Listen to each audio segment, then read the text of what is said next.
હાલો, દયા ભાભી બોલો? તારક મહેતા વાળા જ ને? હા, દયા ભાભી શું હે આફન નવરાત્રી પ્લાન?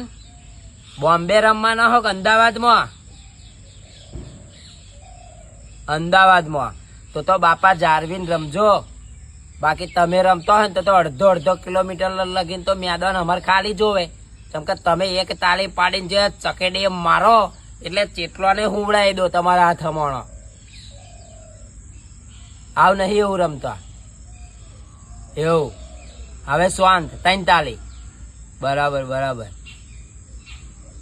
ના ના, એ તો મારી પાડીઓ બોલા પાછળ હોવે, કશો વાંધો નહીં. ના ના, અમારી બધી જ અમારી ગુજરાતની બહેનો પોતપોતાના ગામમાં જ રમવાની છે હોવે. તમે હો તમારે તો જ રમજો સિટી.